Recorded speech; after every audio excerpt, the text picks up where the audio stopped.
Exprimez-vous. Pensez par vous-même. Créez. Partagez. Diffusez librement et surtout ne vous taisez jamais.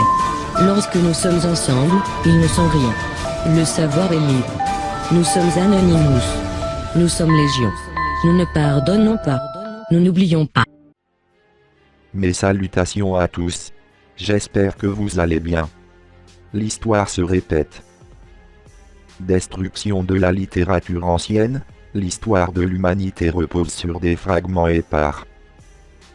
Pourquoi ne savons-nous rien de notre passé et des nombreux artefacts qui ont été découverts?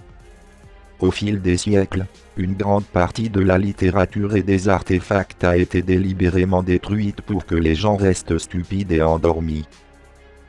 Autrefois, nous savions beaucoup de choses sur nos origines, mais les forces obscures ont détruit ces connaissances, de sorte que nous n'avons pas été autorisés à savoir comment, quoi et d'où nous venions. Heureusement, en Inde, ces pensées traditionnelles ont été préservées sous le nom de Védas et transmises oralement de génération en génération.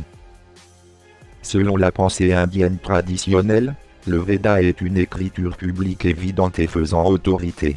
Cependant, il n'a pas été écrit par des auteurs humains.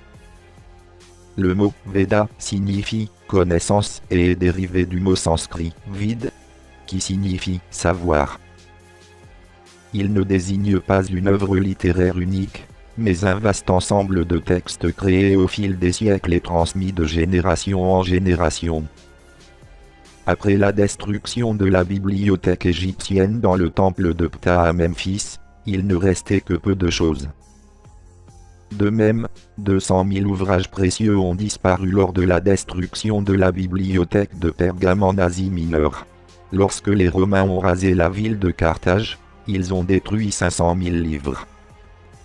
Enfin, Jules César a mené une guerre contre l'Égypte qui a entraîné la perte de la bibliothèque d'Alexandrie, considérée comme la plus grande collection de livres de l'Antiquité.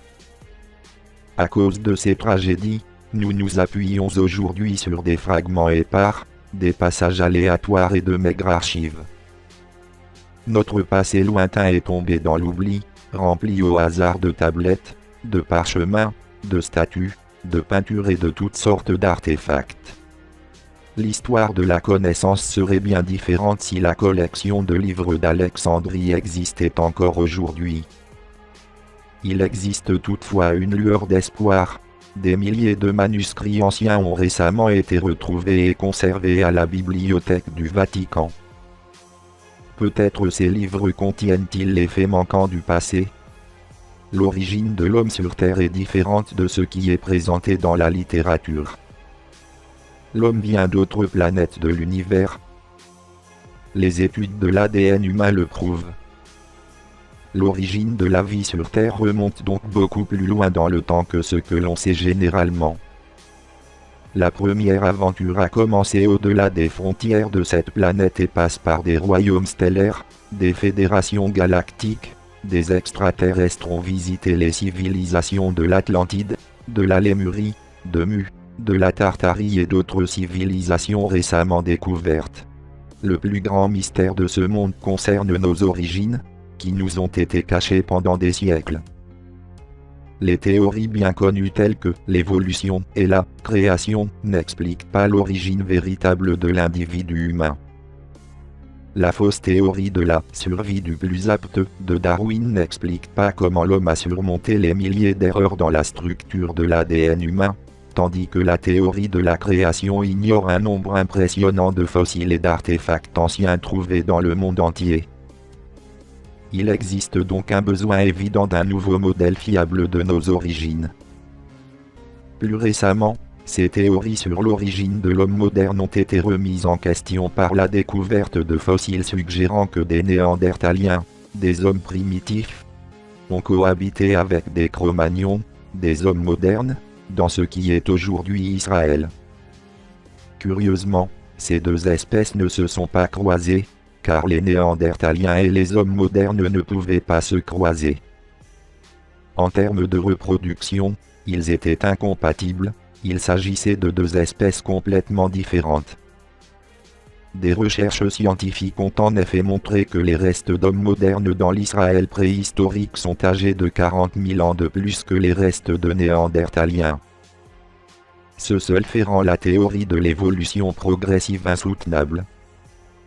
Cette conclusion pourrait résoudre le chaînon manquant entre l'homme primitif et l'homme moderne, qui n'existe apparemment pas. Il est clair qu'il existait deux types d'hommes très différents, ce qui nécessite un nouveau modèle d'origine humaine. Un nombre croissant d'archéologues, de théologiens et d'historiens remettent en question les réponses toutes faites de la science conventionnelle.